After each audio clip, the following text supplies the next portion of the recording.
What's going on, Bulls fans? Welcome to another episode of Chicago Bulls Central, your number one spot for everything Chicago Bulls related. I'm the host here, Haize. On today's episode, we'll be talking about Coby White, working on his footwork, ball handling, adding some strength over the course of this offseason, what that could mean for his season upcoming, and his trade value, as it has been reported that the Bulls are likely going to shop him and revisit that around the trade deadline. We'll also talk about the passing of Bill Russell, what he meant to the game, and Derrick Jones Jr. and some other odds and ends Bulls news. We'll get into all that and more on today's Chicago Bulls Central. You are now tuned in to Chicago Bulls Central, your number one place for all Chicago Bulls news and content.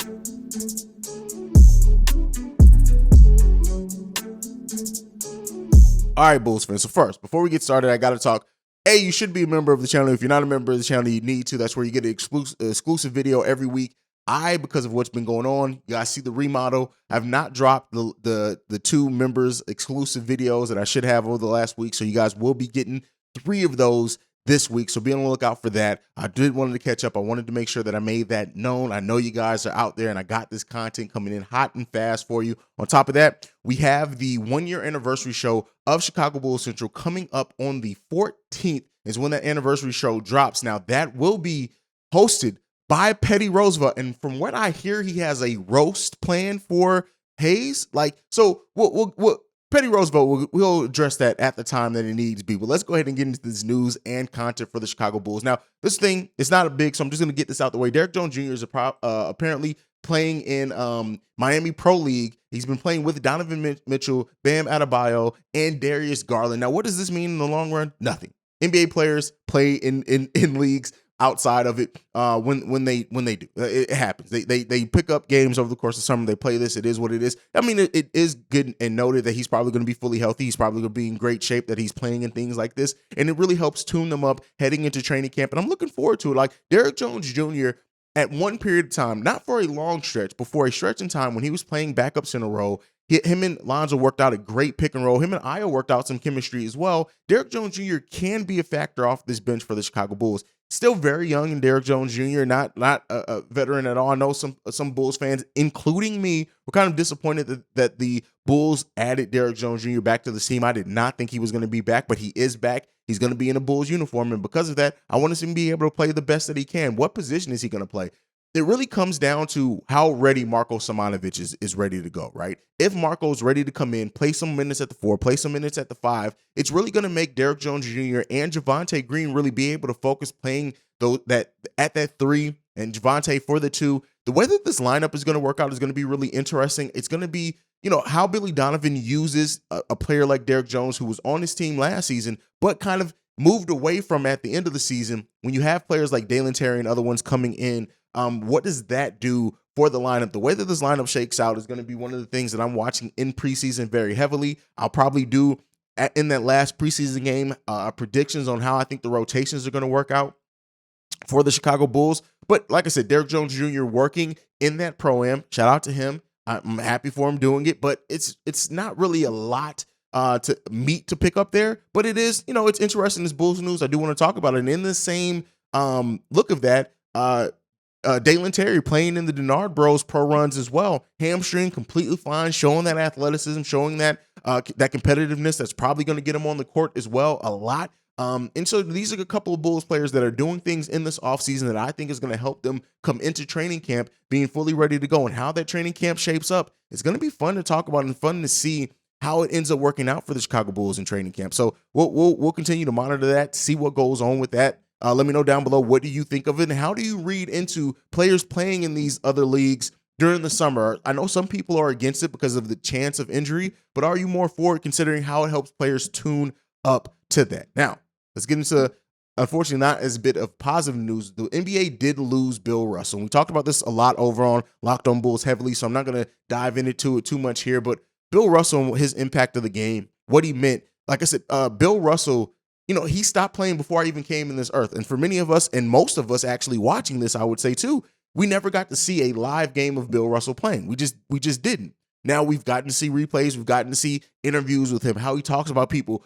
Pat mentioned how he flicked people off and how that was always fun. Things like that are always fun to talk about and to see from Bill Russell. And the fact of the matter is that in the NBA, we still have a lot of the legends in the NBA, right? We don't lose legends very often in this game. This is one of the few games where you can go back and have a direct communication. You see players nowadays even talking to, impacting, being interviewed by a lot of the legends in this game, not just, great players that have played, but legends in this sport. And the fact of losing Bill Russell is going to be felt throughout the NBA. I'm sure the NBA is going to do things in remembrance, in celebration of Bill Russell's career and life throughout this whole season. You're going to see that. Probably every team is going to do something as well as the NBA doing something as much as possible. Expect to see something too in the finals. Is probably going to be a big thing for Bill Russell as well, and he deserves it. Bill Russell is one of those players that he transcends just the sport. What he did for black people in sports in general, and Michael Jordan talked about it, is huge. And I think that's something that, sometimes we miss the reference for because we weren't there. We can never really understand it,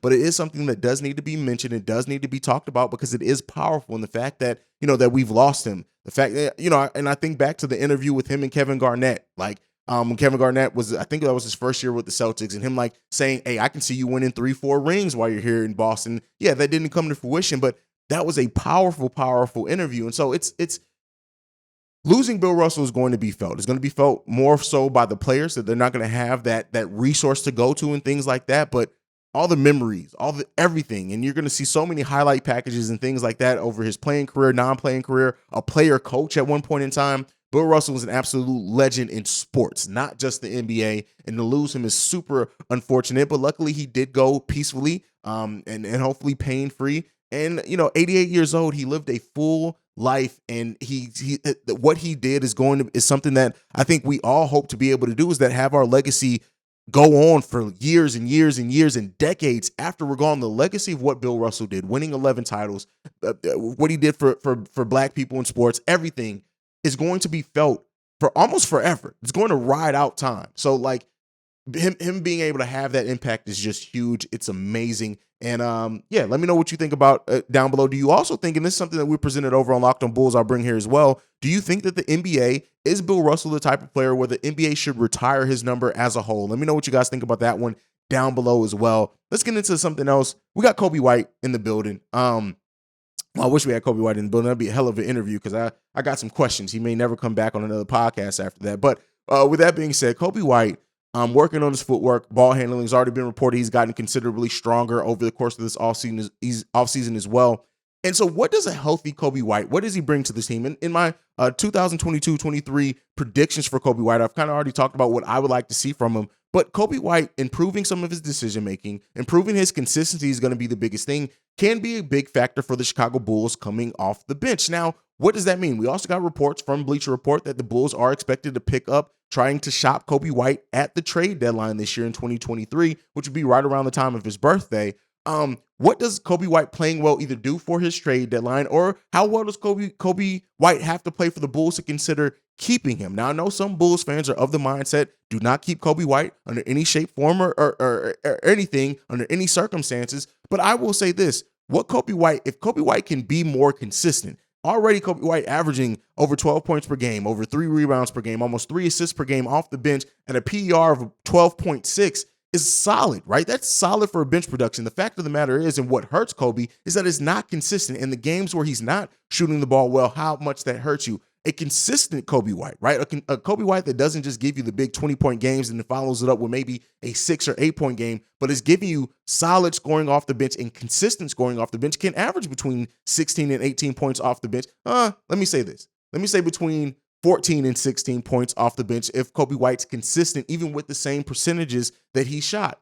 With that being said, though, is that then a player that you consider keeping depending on what you think that market value is going to be for Coby White? It really depends. One season or half season, because if they trade him at the trade deadline, that'll be a little over halfway through the season. Is that enough to try to bet on and say, hey, he's been really consistent, really good for us this season? Or do you still move him considering his youth? You take advantage of that. You get more assets back. You try not to get into long-term money with Coby White, with possibly giving him extension next season.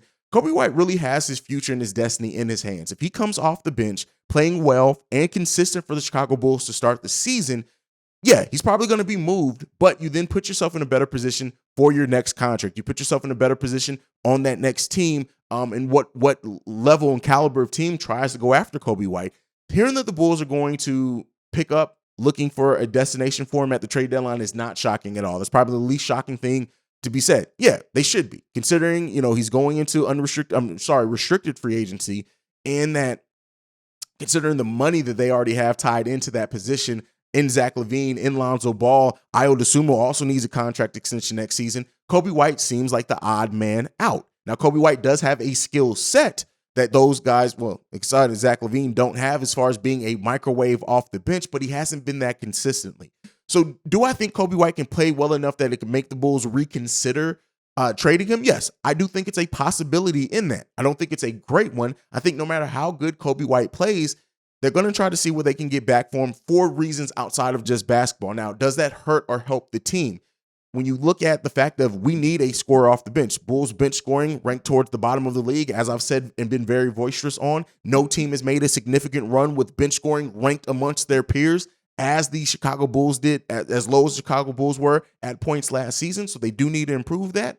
But with Dalen Terry, with improved Ayo Dosunmu, with Goran Dragic, who I still don't see very much for, with Andre Drummond, who can still get you double digits off the bench or near double digits, is the Bulls bench scoring going to be good enough without Coby, considering and whoever they bring back for Coby White as well, considering the long-term money? The Bulls, I've said before, can have up to $20 million in true cap space next season, on top of another mid-level exception as well, to really do some serious maneuvering in free agency. And that flexibility may be what pushes them over the top to go ahead and move Coby no matter how good he's playing. But it all boils down to Coby White has to play. We should all be rooting for Coby White to play well. If you're on the side of Coby White needs to be traded, you should root for him to play well to up that value. If you're on the side that you really think the Bulls should consider keeping him, then you should still want to see him play well as well. Everything boils down to Coby White playing well and being consistent off the bench for the Chicago Bulls. And it's good to see him putting in things, work on aspects of his game that are going to help with that. Footwork, ball handling, strength. These are all things that are going to help Coby be able to maybe penetrate more, get to the lane a little bit more, not become just a shooter, but create his own shot a little bit more than what he did last season. He also needs to improve on his defense. The passing, while I did see times where Coby White's passing took leaps last season and looked really good, I still want to see Coby White improve that decision making, that IQ, things like that. At the end of the day, a lot's being made about Coby White, and we'll see how it boils down. What his future is with the Chicago Bulls, I'm not quite sure. I do think that there's a world in which the Bulls do consider keeping him, considering that, maybe they play around and they do their other maneuvers and wait to revisit a Coby White, unless he signs an offer sheet early type deal. We'll see what happens. Let me know down below, what do you guys think is going to happen with Coby White next season as far as his play? And do you think that there's a possibility of him staying with the team, or do you think he's absolutely gone by the trade deadline? Let me know all that down below. Now, last thing before we go, we've been doing season predictions, and this is one that I haven't known how to go with, right? And this is Dalen Terry. We're going to do season predictions for Dalen Terry. Because the thing is can or will Dalen Terry get off the bench? How many minutes will Dalen Terry get in his rookie season for the Chicago Bulls? I don't want to see Dalen Terry down in the G League. I do want to see him, and I think with his intensity, with his competitiveness, with the energy he can bring off the bench, with that defense, some of the shooting, getting out in transition, especially if Lonzo Ball is healthy and ready to go, I think him and Dalen Terry would be a good weapon to have with Lonzo Ball, because we've seen it. Lonzo stayed on the court with a lot of bench players during times last season, and I think that's when not only you can unlock Lonzo to do a little bit more things if Zach are on the bench, but you want to put players out there that complement him. Him and Ayo worked out some things last season, but giving him weapons like Javonte Green out in transition, giving him weapons like Dalen Terry could be really, really amazing for both players. So how do I see? That's really what it boils down to, right? More than a numbers type thing, is really how much does Dalen Terry play in his rookie campaign for the Chicago Bulls? That's what it all boils down to. I think he's going to be a player that gets some minutes early, right? Because of his energy, because of his defense, that's going to get him on the court. Now, how he performs in those minutes is what's going to determine if those minutes increase as the season goes on. But really, when it boils down to it, when it comes to Dalen Terry, I can't give any type of numbers predictions. I can't give any type of PR predictions. I can't give any of that because we really don't know. And even what he showed in college may only scratch the surface of the game that he can unlock on the NBA level working with NBA coaches. So really looking at it, right, I've given numbers for almost everybody else that I've done. Well, not almost everybody else that I've done these season predictions for. It's really hard when it comes to a rookie. So I'm going to do it based off this: minutes, kind of a style of play and games played for Dalen Terry next season. Barring any injuries, I'm looking at Dalen Terry getting in about 65 to 70 games for the Chicago Bulls next season. And one may say, hey, that is a lot of games. Keep in mind, I'm not expecting him to play heavy minutes in those games. Over the course of the season, I think Dalen Terry averages probably about 10 or 11 minutes per game if everyone's healthy, which could go up with that if he performs. But just with that, that's what I'm expecting from Dalen Terry. And the energy, the stuffing the stat sheet in a way, right? I don't mean by that he's going to get double digits in any number necessary stat, but he's going to give you a couple of steals. He's going to get some blocks. He's going to give some great defense. He's going to score a little as well. He's going to get those type of things. Dalen Terry in his rookie season, I'm looking to be a very big energy player for the Chicago Bulls, and providing that in his minutes, no matter if he's only getting 8 minutes a game. In those 8 minutes, you come in, you see a player that gives intensity and energy. That's what I want to see from Dalen Terry in his rookie season, is energy and intensity and improving as the season goes along, right? That's what I want to see. I'm not going to put any types of numbers on it. You can let me know down below if you are and what you want to see from Dalen Terry in his rookie campaign. But that's where I kind of sit with it. That's what I want to see from Dalen Terry next season for me, for my money. Let me know what you guys think about that down below. Tomorrow we'll be covering Marko Simonovic as well. But that's it for today's episode of Chicago Bulls Central. Thank you for joining me. And I know the sound's a little bit off in this area. We'll get the sound together. We're working on it. It's going to be a steady bit of improvement. But thank you for joining. Thank you for being the best part of Chicago Bulls Central. You can follow the show at Bulls Central Pod on every social media platform. You can send us any feedback, questions, comments, concerns, bullscentralpod@gmail.com. Lastly, you can send us a text and a voicemail to be played on our Saturday mailbag episodes, 773-270-2799. Thank you for being the best part of Chicago Bulls Central. Like I like to end every episode on, go Bulls. Love you guys. Peace, y'all. This has been a presentation of the Break Media.